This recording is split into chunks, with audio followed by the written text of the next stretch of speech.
As I record this, it is December 31st, 2009, a fitting day to review the PlayStation 2, because in my opinion, this is the game console of the decade. I'm going to take off the network adapter thing on the back here, and that's where the hard drive would go if I had one, and show you that this is the model SCPH-30001.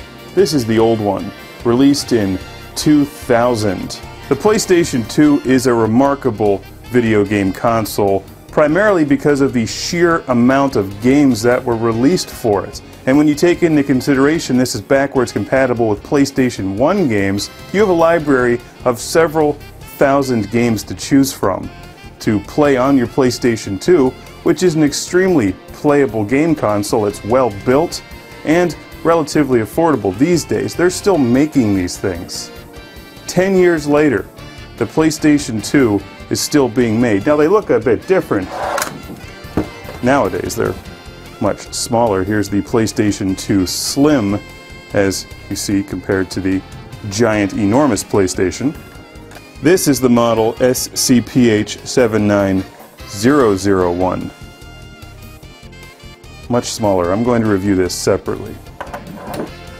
The original PlayStation is definitely a giant boat of a game console, and I have a love-hate relationship with this because while I think it's one of the best video game consoles ever made, it killed my beloved Sega Dreamcast in a matter of months. How do you sleep at night? One of their big selling features with this thing is that you could stand it up on end and that it would play DVDs. The original PlayStation 2 is big, it's heavy, this thing is built like a tank. There's the power switch, that's where the power cord would go. Here's where the AV output cables would go. This thing will do component video, which looks the best. So many Time Splitters victories were achieved through here.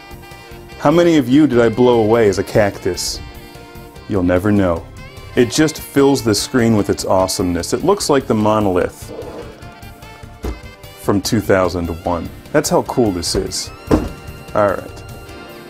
Well then, I should probably mention that this is the best-selling video game console of all time.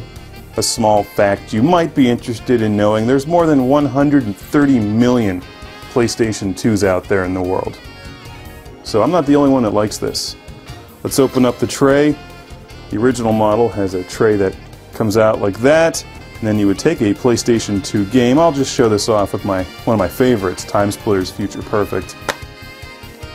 That's what the discs look like. This is one of the DVD-ROM discs. I think it was the CD ones that were blue, I'm not entirely sure, but take that, put it in there, shut the disc drawer, and it boots up the game and you start playing. Most of you know how that works. PlayStation 2 came with the DualShock 2 controller, one of the best video game controllers ever created. You plug in the controller here, and the game console itself will support 2 controllers, although you could also get a multi-tap and put on, I think, at least 4 of them for 4-player games. In fact, Time Splitters works with 4 players. Here's a memory card. It will take 2 memory cards. I like the design of it. It's very cool. It doesn't get fingerprints all over it, something they screwed up big time with the original PlayStation 3. In addition to the sheer number of games available for the PlayStation 2 is a dizzying array of accessories that you can get for this. Driving wheels, light guns, fighting sticks. The PlayStation 2 also works with PlayStation 1 accessories, like this giant fighting stick. Look at that. It's practically larger than the PlayStation 2. Has the same kind of plug, so you just take out the PlayStation 2 controller, put this in, and you're good to go. Tekken 2 and Tekken 3 kick ass with this on the PlayStation 2. They were pretty awesome on the PlayStation 1 as well. No matter what kind of video games you like to play, the PlayStation 2 has you covered. And if for some reason it doesn't, the PlayStation 1 sure does. And this plays both of them. However, if you're looking for a PS2, this is not the one to buy, because after a while, these do start having problems. As it's a DVD player, many people early on were using this as their primary DVD player. Therefore, things just kind of got worn out on the inside and they stopped working after a while. I've heard of many people having problems after a couple years with their original PlayStation 2. Now mine stopped reading the blue discs, but that's about it. Other than that, I think it's built pretty well. Lasted at least 8 years without a problem. If you're looking for a PlayStation 2, instead of buying a used one with who knows what kind of usage, get one of these. That's the one I'll recommend. One of the smaller, newer ones. What are they, less than $100 now? And they're only dropping in price because, well, it's obsolete. Well, it's really not. You know what? Some games just last forever. See? It says it right there. The PlayStation 2 is rad.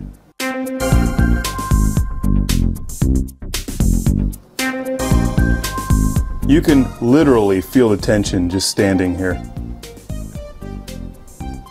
It's like they're radiating heat right now, and they're not even plugged in. Wait, nah, just this one. Sorry, guy. Although, you still work with all of the games. Ooh, Charge and Blast. That's a winner.